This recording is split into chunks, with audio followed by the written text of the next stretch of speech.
नमस्कार दोस्तों, स्वागत है आपका जीएस मंथन पर। आज हम अपनी निबंध सीरीज का अगला निबंध पढ़ेंगे, समान नागरिक संहिता।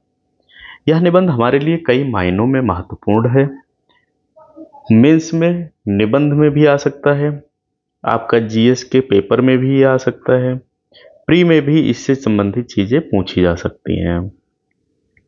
अपनी निबंध सीरीज जो है वह यूपीएससी, यूपीपीएससी, एमपीएससी, बीपीएससी यानी जितनी भी ऐसी परीक्षाएं हैं जिनमें निबंध पूछा जाता है, उन सब के लिए बहुत महत्वपूर्ण रहने वाली है।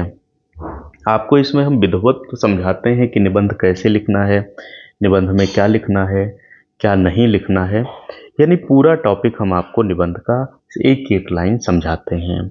इसलिए यदि आप चैनल पर नए हैं या पहली बार देख रहे हैं तो सब्सक्राइब जरूर करिएगा, जिससे कि आपको निबंध मिलते रहें। इसके अलावा जीएस पेपर के लिए भी हम मेंस की सीरीज चला रहे हैं, जिसमें प्रैक्टिस करते हैं। अवश्य संभावित क्वेश्चन रहते हैं जो कि आने की पूरी चांस रहते हैं। बाहर आप निबंध के लिए अच्छी खासी फीस खर्च करते होंगे, यहाँ आपको हर चीज़ फ्री में कराई जाती है और विधिवत पढ़ाया जाता है। बस आपको जुड़े रहना है, पढ़ते रहना है, दो ही काम करने हैं। निबंध लिखने में कुछ चीज़ों का हम ध्यान रखते हैं, जैसे 60 से 70% हमें जिस विषय पर ज्ञान होगा वही टॉपिक हम निबंध के लिए उठाएंगे, जिससे क्या होगा कि हमें कम समय लगेगा सोचने में और अच्छी चीज़ें हम उसमें लिख पाएंगे, शैली हमारी अच्छी होगी। निबंध में प्रवाह और शैली दोनों देखी जाती हैं। ये दोनों कैसे आएंगी? जब आप प्रैक्टिस करेंगे और खूब निबंध लिखेंगे। डाटा यदि हम इसमें कोई प्रयोग करते हैं तो हमारा प्रयास रहना चाहिए बिल्कुल सही डाटा हो। इसमें हम कोई भी चीज़ बार बार रिपीट नहीं करेंगे कि एक ही बात हम बार बार रिपीट कर रहे हैं। एक पैराग्राफ से दूसरा पैराग्राफ हमारा कनेक्ट होना चाहिए, यानी पूरा निबंध हमारा टॉपिक के बाहर नहीं जाना चाहिए। हम टॉपिक की ही बात उसमें करेंगे, चाहे उदाहरण के माध्यम से करें, चाहे कोटेशन के माध्यम से। कोटेशन में ऐसा हमें ध्यान रखना रहता है कि हम इतने ज़्यादा कोटेशन ना भरें जो आवश्यक ना हो, यानी आवश्यकता के हिसाब से हम कोटेशन देंगे। पहले मैं पॉइंट में आपको निबंध समझाता था कि कैसे करें, क्या लिखें, कहाँ लिखें। अब हम 40 निबंध लगभग आपको पॉइंट में समझा चुके हैं। अब हमारा प्रयास रहेगा हम सीधे सीधे निबंध फॉर्मेट में ही आ जाते हैं, बिना हेडिंग के निबंध आपको लिख के बताएंगे। आपको हम हर चीज़ समझाते रहेंगे, कहाँ क्या करना है, क्या नहीं करना है, तो आप इसको पूरा देखिएगा। आप लोग पीडीएफ के लिए परेशान रहते हैं, तो देखिए पीडीएफ तो आपको, नोट्स तो बहुत आपके पास होंगे पहले से, नोट्स तो आप हमेशा कलेक्ट करते हैं। लेक्चर में जो भी चीज़ें आपको एक्स्ट्रा समझाई जाती हैं, चाहे एग्जाम्पल के माध्यम से हो, चाहे घटना कोई लेकर के समझाई जाए, करंट अफेयर फैक्ट समझाया जाए, वो चीज़ें पीडीएफ में नहीं होती हैं, इसलिए आवश्यक है आपको इसको देखना चाहिए। दूसरी चीज़ एक और है, जो चीज़ हम सुन लेते हैं वो हमारे दिमाग में ज़्यादा दिन तक बनी रहती है, ज़्यादा देर तक बनी रहती है। जो हम केवल पढ़ते रहते हैं वो कई बार हम भूल जाते हैं या उससे संबंधित चीज़ें हमारे दिमाग से निकलने लगती हैं, इसलिए आपको यह पूरा देखना चाहिए। तीसरा फायदा क्या है पूरा देखने का? आपका बैठने की आदत पड़ेगी। मान लेते हैं 15 मिनट या 12 मिनट का निबंध मैं आपको समझाता हूँ, तो कम से कम 12 मिनट तो बैठने की आदत पड़ेगी। जब 12 मिनट आप बैठ पाओगे तभी तो निबंध लिख पाओगे। अब आप अगर बैठने की आदत नहीं है तो कैसे लिख पाओगे? आप खुद ही सोचो। यानी साथ में ये भी प्रैक्टिस करनी है, बाद में निबंध 2-3 बार लिखना है। टॉपिक हम वही यूज करते हैं जो बहुत ज़्यादा हमारे लिए महत्वपूर्ण होते हैं। निबंध 3 भाग में लिखेंगे, प्रस्तावना, मुख्य भाग और निष्कर्ष। तीनों हेडिंग नहीं पड़ेंगी। हमें प्रस्तावना में 100 से 120 शब्द लिखने हैं किसी भी निबंध के बारे में। मुख्य भाग में मुख्य निबंध आएगा और निष्कर्ष मुख्य भाग का निबंध होगा। अब चलो पढ़ते हैं, समझते हैं कि कहाँ क्या लिखना है। सबसे पहले प्रस्तावना। भारत का संविधान केवल शासन की रूपरेखा नहीं, बल्कि यह देश की आत्मा का दस्तावेज है। इस संविधान में नागरिकों के मौलिक अधिकारों और स्वतंत्रताओं को सुरक्षित रखा गया है। साथ ही नीति निर्देशक तत्वों में ऐसे विचार रखे गए हैं जो भारत के भविष्य के मार्ग को प्रशस्त करते हैं। इन्हीं नीति निर्देशक तत्वों में अनुच्छेद 44 के अंतर्गत समान नागरिक संहिता का विचार अंकित किया गया है। यह केवल एक कानूनी सुधार नहीं है, बल्कि सामाजिक परिवर्तन की दिशा में एक दूरदर्शी पहल है। समान नागरिक संहिता का आशय है कि विवाह, तलाक, गोद लेना, उत्तराधिकार और संपत्ति जैसे निजी मामलों में सभी नागरिकों के लिए समान कानून हो, चाहे उनका धर्म, जाति या संप्रदाय कुछ भी हो। तो यह हमने प्रस्तावना लिखा। इसमें हमने लिखा समान नागरिक संहिता का मतलब क्या है, इसमें क्या ऐसा होता है जो कि हमें आवश्यक लग रहा है और क्या इसमें बदलाव किया जाना चाहिए। इसके ये आपकी निबंध सीरीज है, आप इसको सब्सक्राइब करिएगा जिससे कि आपको बराबर निबंध मिलते रहें। अब हम मुख्य भाग लिखते हैं। भारत जैसे विविधताओं से भरे देश में यह विचार प्रारंभ से ही विवाद और बहस का विषय रहा है। संविधान सभा में जब इस पर चर्चा हुई थी, तब डॉक्टर भीमराव अंबेडकर ने इसे राष्ट्र के एकीकरण का आवश्यक आधार बताया था। देखिए, इन सारे टॉपिक में सबसे पहले हम कुछ बातें इतिहास से लिखेंगे। मुख्य भाग में कुछ बातें इतिहास से लिखेंगे, इतिहास को वर्तमान फिर भविष्य की तरफ ले जाएंगे। इस प्रकार हमारा एक प्रवाह बनेगा। उन्होंने कहा था कि यदि हम इस देश को एक करना चाहते हैं तो नागरिक कानूनों में समानता लानी ही होगी, परंतु तत्कालीन परिस्थितियों में यह कदम उठाना कठिन माना गया। विभिन्न धर्मों और समुदायों की गहरी परंपराएं, धार्मिक भावनाएं और स्वतंत्रता की आकांक्षा को देखते हुए इसे नीति निर्देशक तत्वों में रखा गया। इस प्रकार समान नागरिक संहिता भारतीय संविधान का एक अपूर्ण वादा बनकर रह गया। ये हमने एक पैराग्राफ इसमें दे दिया जिसमें हमने इतिहास से संबंधित बात बताई है। अब हम थोड़ा आगे उससे बढ़ते हैं। आज़ादी के बाद भारतीय समाज में अनेक सुधार हुए।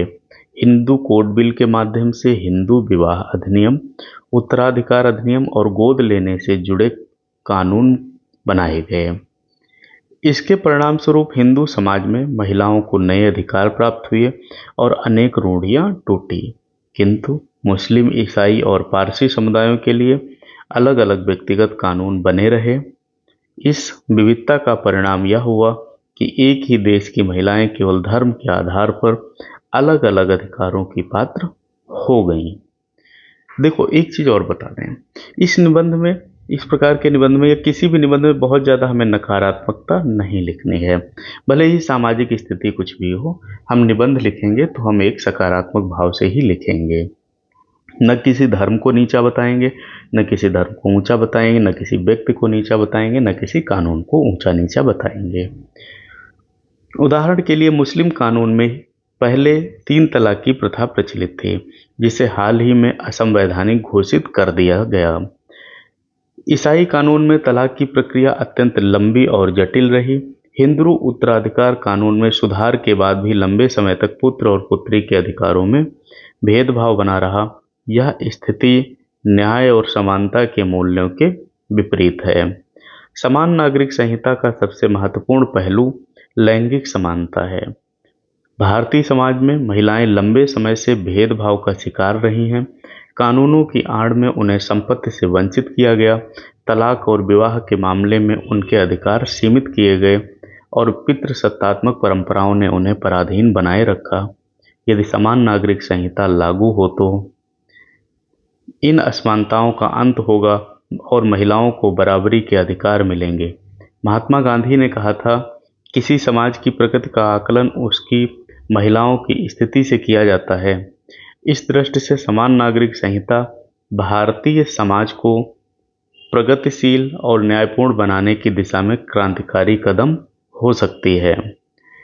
तो यह हमने कुछ इतिहास की बात बताई, कुछ उससे संबंधित सुधार बताए, कुछ कमियां बताई। अब हम आगे पढ़ते हैं। यह भी सत्य है कि समान नागरिक संहिता केवल महिलाओं के अधिकारों तक सीमित नहीं है। यह संहिता समाज में एक समान नागरिकता की भावना उत्पन्न करेगी। जब नागरिकों की पहचान उनके धर्म से नहीं बल्कि उनके अधिकारों, कर्तव्यों से होगी, तब राष्ट्रीय एकता और अखंडता मजबूत होगी। न्याय, स्वतंत्रता, समानता और बंधुत्व भारतीय संविधान की मूल संकल्पना है। समान नागरिक संहिता इन्हीं मूल्यों को व्यावहारिक धरातल पर उतारने का साधन बन सकती है। हालांकि इसके विरोध में भी तर्क दिए गए, जैसे हमने वहाँ लिखते थे ना, हम पहले पढ़ते थे चुनौतियाँ, तो हम यहाँ हेडिंग नहीं डाले हैं, लेकिन चीज़ें हम सब वही लिखेंगे।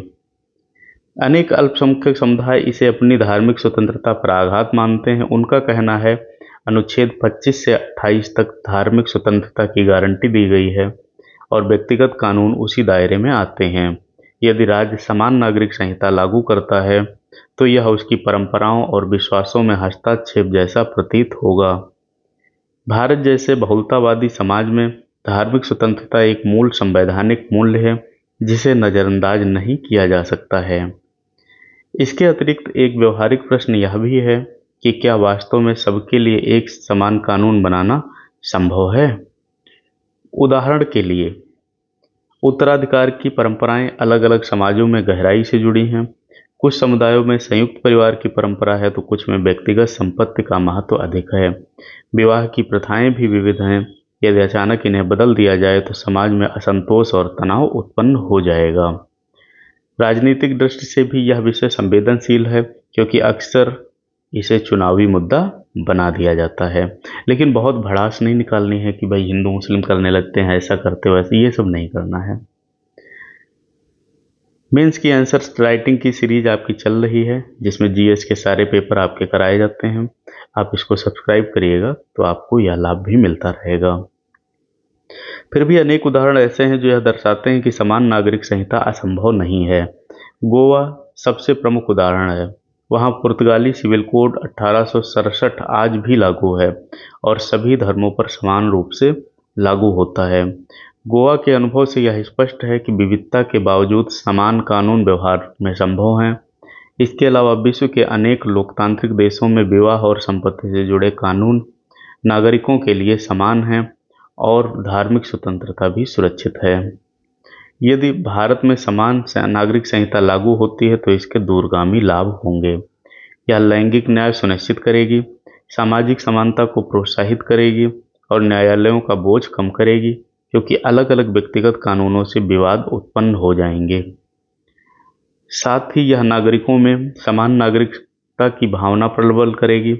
जब सबके लिए एक समान कानून होगा तब कोई नागरिक स्वयं को धर्म या जाति के आधार पर भिन्न भिन्न या असमान नहीं मानेगा। अब जैसे हम वहाँ सकारात्मक पक्ष और नकारात्मक पक्ष लिखते थे, यहाँ भी हम ये लिखेंगे।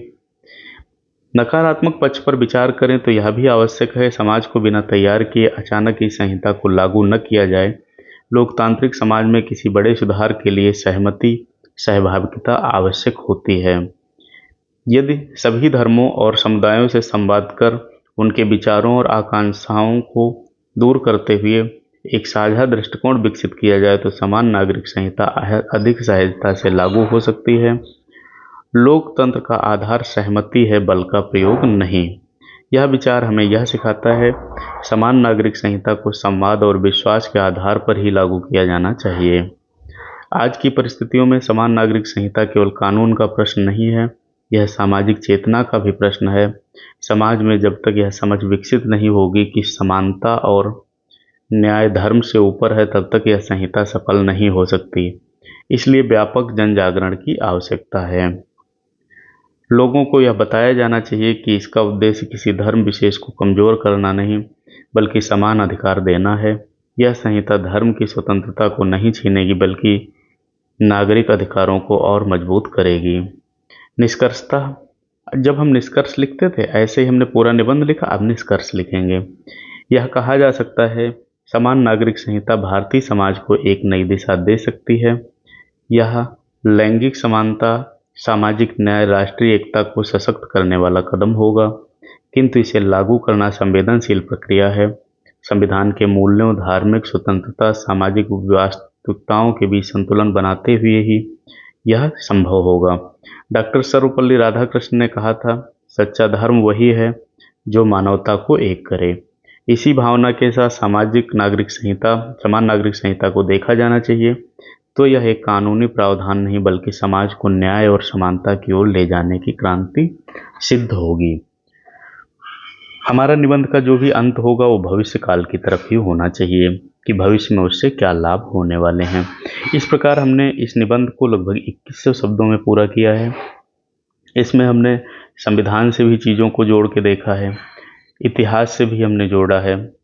हमने यह भी देखा कि इसका लाभ क्या है, इसका हानि क्या है, नकारात्मक पक्ष क्या है, सकारात्मक पक्ष क्या है। सबको हमने संतुलित भाषा में लिखने का प्रयास किया है।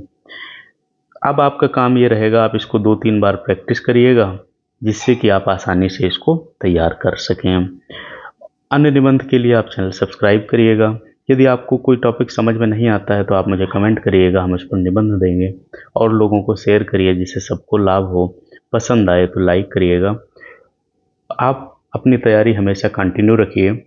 मेंस के लिए जो हमारी सीरीज चलाई जा रही है जीएस पेपर के लिए, वो भी आप देखते रहा करिए, जिससे कि आपकी मेंस की तैयारी एक जगह एक साथ अच्छे से होती रहे। मिलते हैं अगले लेक्चर में, तब तक अपनी प्रैक्टिस आप करते रहिएगा। धन्यवाद।